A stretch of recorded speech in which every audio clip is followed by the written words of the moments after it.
তো বন্ধুরা, আমি আজকে চলে এসেছি নতুন একটি মন্দির দেখাতে, যেটার নাম হচ্ছে পাঁচপাড়া শ্মশান কালী মন্দির। এই জায়গাটাতে এই শ্মশান কালী মন্দিরের সাথে সাথে রয়েছে শিব ঠাকুরের মন্দির আর বড় বড় মন্দির। দেখতে পাচ্ছেন বন্ধুরা, এটি হচ্ছে আমাদের মৌরি গ্রাম থেকে কিছুটা আগে অবস্থিত, কিছুটা ধরে ওখান থেকে পাঁচপাড়া নামক স্থানে এই জায়গাটা আছে। এখানে খুব সুন্দর ঠাকুরটা করেছে, খুব সুন্দর ডিজাইন করে, ভালো লাগছে, আপনাদেরও দেখাচ্ছে তাই। তো দেখুন বন্ধুরা, ভিডিওটা সম্পূর্ণ, আশা করি ভালো লাগবে।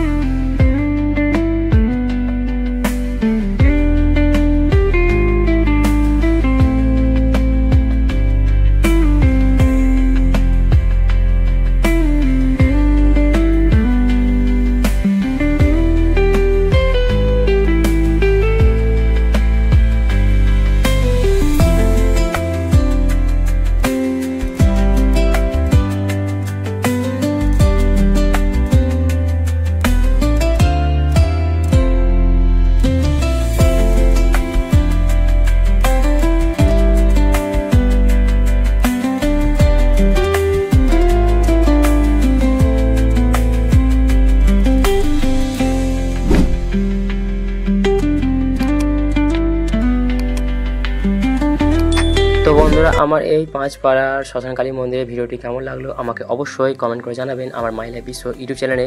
আর আমাকে যদি আপনারা নতুনভাবে দেখে থাকেন তো সেখানে আমাকে ফলো করে দেবেন ফেসবুকে, আর ইউটিউবে সাবস্ক্রাইব করে দেবেন। বাই।